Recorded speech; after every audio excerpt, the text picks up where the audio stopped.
मुझे तो लगता है कि मैं बेवकूफ बन रही हूँ, अकेले हूँ मंच पे। क्या हमारे घर में महिलाएं नहीं है ना? तो आज तो आप जमाने को देख रहे हैं कि महिलाओं को ही आगे बढ़ाया जा रहा है, फिर हमारा सीमांचल पीछे क्यों रह रहा है? कभी कभी मुझे ये एहसास होता है इस मंच पे आके कि दुनिया का सबसे बड़ा बेवकूफ मैं हूँ क्या? लेकिन फिर मैं अपने इलाके के लिए और हमारे अख्तर इमाम साहब भाई के लिए तुम्हारा साथ दो। अगर तुम समझते हो झूठ बोल रहा है तो ठीक है, मैं जो कुछ कह रहा हूं मेरा रब जानता है कि मेरी नीयत क्या है। अरे हम इलेक्शन लड़ते हैं तो वोट काटने के लिए लड़ते हैं।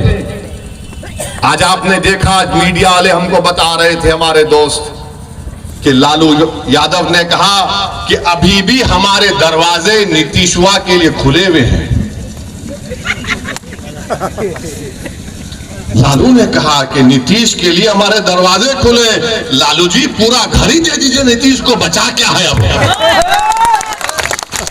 हमारे घर के तो आपका घर कहां रहा लालू जी? आप तो पूरा घर दे दिए। उस घर में अब नीतीश और मोदी बैठकर चाय पी रहे हैं। नहीं, नीतीश के लिए हमारे दरवाजे खुले हैं। अख्तरुल ईमान के लिए घर के दरवाजे बंद हैं, क्योंकि अख्तरुल ईमान सच्चाई को बयान करता है। आप बताइए किस तरह आपके वोट का गलत इस्तेमाल किया गया।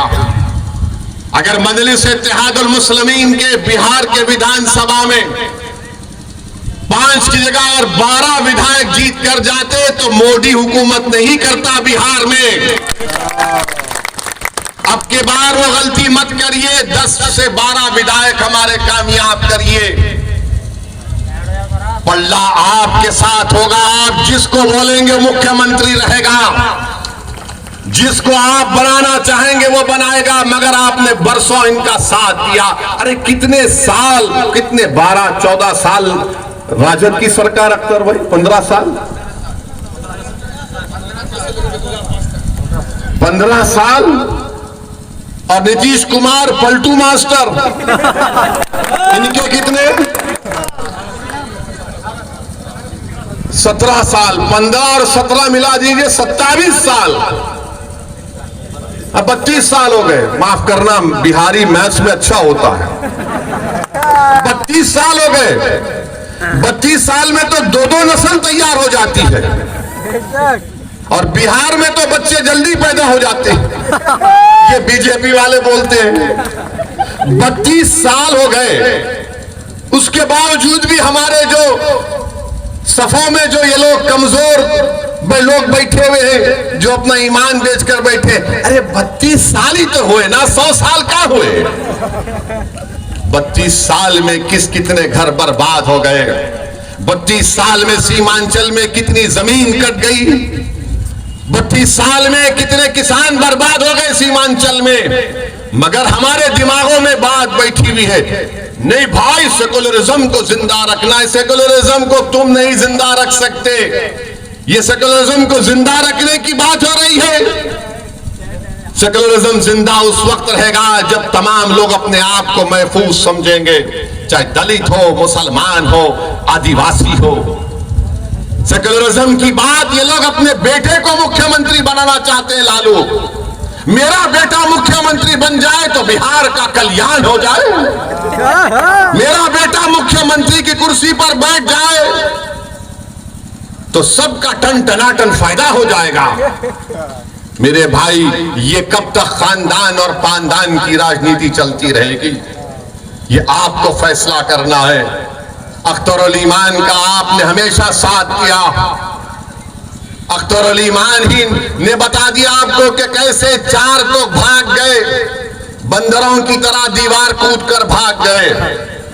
मैं उन 4 को कह रहा हूं कि आओ निकल कर आओ सीमांचल की सरजमीन पर और बोलो वैसी के बारे में तुम में दम है तो बताओ, बताओ कि तुम लोग। और हद तो ये हो गई, यहां के जो विधायक हैं, यहाँ के जिसको आप और हमने उनके लिए बड़ी मेहनत की। आपने क्या क्या किया अल्लाह ही जानते। वो क्या किए, तेजस्वी से दौलत लिए, दुबई में होटल खोले, दुबई में होटल खोले। होटल का नाम क्या लिखा, हैदराबादी बिरयानी। चलो शुक्रिया हजरत, कम से कम तुमने हैदराबाद को याद तो किया अपना जमीर बेचकर। अब बताइए आप ये कैसे लोग हैं, मगर हमारी तारीख गवाह है। करबला के मैदान में इमाम हुसैन को शहीद करने वाले गैर नहीं थे, मुसलमान थे। करबला के मैदान में इमाम हुसैन के साथ नमाज पढ़ते थे और नमाज के बाद आले रसूल पर तीर बरसाने वाले मुसलमान थे। टीपू सुल्तान को शहीद करने वाले गैर नहीं थे, मुसलमान थे। सिराजुद्दौला को नुकसान पहुंचाने वाले मुसलमान थे। तो हर दौर में यजीद, मीर जाफर और मीर सादिक रहेंगे, मगर हमको उनसे सबक हासिल करना है। मेरे भाई, अब की बार हम इन गद्दारों से दोबारा नहीं डसे जाएंगे इंशाअल्लाह ताला। मुझे यकीन है कि आप ये नीतीश कुमार और तेजस्वी यादव ने अपने इख्तिदार के नशे में, गुरूर में और इख्तिदार की दौलत का गलत इस्तेमाल करके उन्हें सीमांचल की आवाज को खत्म करने की कोशिश की। मैं नीतीश कुमार, तेजस्वी यादव को, नरेंद्र मोदी को कहना चाहूंगा कि तुम जमीर फरोशों को खरीद सकते हो, तुम अपने इख्तिदार और दौलत की बुनियाद पर, मगर तुम सीमांचल की आवाज को कभी नहीं दबा पाओगे। सीमांचल की आवाज उठेगी इंशाअल्लाह ताला, सीमांचल की लड़ाई जारी रहेगी। मैं मर भी जाऊंगा, मैं खबर में, मेरी जिस्म गल जाएगा मट्टी में, मगर सीमांचल की आवाज गूंजती रहेगी इंशाअल्लाह ताला। ये हमारा मकसद है। हम कोई राजनीति सिर्फ सत्ता में या इक़्तिदार की कुर्सियों पर बैठने के लिए नहीं करते। हम सत्ता या राजनीति इसलिए करते हैं ताकि आपका फायदा हो सके, मजलूमों को इंसाफ मिल सके। और आपकी आवाज ये सिर्फ किशनगंज की पार्लियामेंट की सीट, सिर्फ सीमांचल की आवाम की आवाज नहीं है, ये भारत के 100 करोड़ गरीब और मजलूम आवाम की एक आवाज भी है, जो बड़ी नजरों से देख रही है कि अब के बार किशनगंज से कौन जीत कर आएगा, जो बड़ी उम्मीद लगा कर बैठे हुए कि कौन हमारी मस्जिदों की हिफाजत की आवाज उठाएगा, कौन शरीयत मोहम्मदी सल्लल्लाहु अलैहि वसल्लम की हिफाजत की आवाज उठाएगा, कौन ना सिर्फ सीमांचल की लड़ाई लड़ेगा बल्कि जो मजलूम जेलों में सड़ रहे हैं उनकी रिहाई की बात करेगा, कौन इस अंधेरे का खात्मा करेगा जो हमको तबाह और बर्बाद करना चाहता है। तो मेरे अजीज दोस्तों और बुजुर्गों, मेरी आपसे एक ही गुजारिश है कि लोकसभा के चुनाव में आप अख्तरुल ईमान साहब को अपने वोट देकर यहां पर उनको कामयाब करिए। और इंशाअल्लाह ताला मुझे यकीन है कि हैदराबाद और औरंगाबाद और किशनगंज और दूसरे मुकामात पर हम अभी फैसला नहीं किए, हम फैसला करेंगे। अब की बार भारत की लोकसभा में असदुद्दीन ओवैसी, इम्तियाज जलील और अख्तरुल ईमान और दीगर लोग इंशाअल्लाह जीत कर जाएंगे। आपकी आवाज हम थे और रहेंगे। और कभी भी इन लोगों की बातों पर यकीन मत करिए, बोलते बी टीम है। अरे नीतीश तो कितने मर्तबा कुलाटी मार चुका है। माने अगर गिरगुट को और नीतीश को साथ रख दिया जाए तो गिरगुट भाग जाएगा, इससे मुझे बचना है। इतने रंग नीतीश बदल देते हैं, मगर जिम्मेदार तो यही गठबंधन के लोग हैं। यही लोग बार बार पुकार कर कह रहे थे गठबंधन ऐसा कर देगा। अच्छा, ये जो 4 जले गए, तुमने क्या किया सीमांचल के लिए बताओ? तुमने दुबई में बिरयानी की होटल खोली, क्या तुमने किसी गरीब के घर में चिराग जलाया? तुमने दुबई में जाकर होटल खोल ली, मगर तुमने सीमांचल के नौजवानों के ख्वाब को पूरा करने के लिए क्या किया? तुमने क्या कोचा दामन में अलीगढ़ मुस्लिम यूनिवर्सिटी का कैंपस शुरू किया?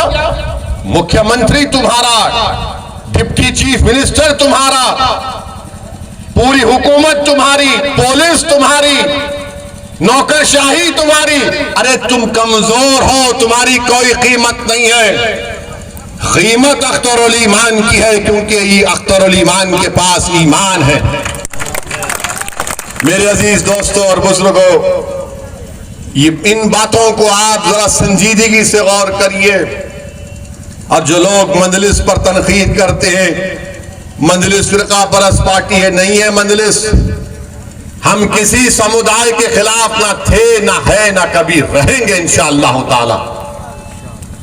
जो इल्जाम लगाते हैं, बताओ मेरी कोई तकरीर बताओ जहां पर मैंने किसी समुदाय के खिलाफ बात कही हो। मेरा मकसद एक ही है कि भारत का संविधान जिसको बाबा साहेब अम्बेडकर ने बनाया, उस संविधान को सामने रखकर गरीब और मजलूमों से इंसाफ हो। भारत के वजीर आजम आप देखे होंगे, दुबई गए थे, दुबई के शेख से मिले, या हबीबी इतना उसको गले लगा लिए, इतना गले लगा लिए कि वो भी परेशान नजर आ रहा था। भाई क्या मोहब्बत है। मोदी जी कभी हमको भी आप गले लगा लेते, बिल्किस बानो के सर पर हाथ रख देते, बोलते तू मेरी बेटी है। मगर मोदी जी को उस शेख से बड़ी मोहब्बत है। मोदी जी कभी आप देख भी लेते कि बहरौली की मस्जिद को शहीद कर दिया गया। आपकी पार्टी में एक भी मुस्लिम एमपी नहीं है मोदी जी, आपकी पार्टी में एक मुस्लिम मिनिस्टर भी नहीं है। और मगर मोदी जी बोलते सबका साथ, सबका विकास, सबका विश्वास। ये बोलने में अच्छा लगता है, अमल तो होता नहीं है।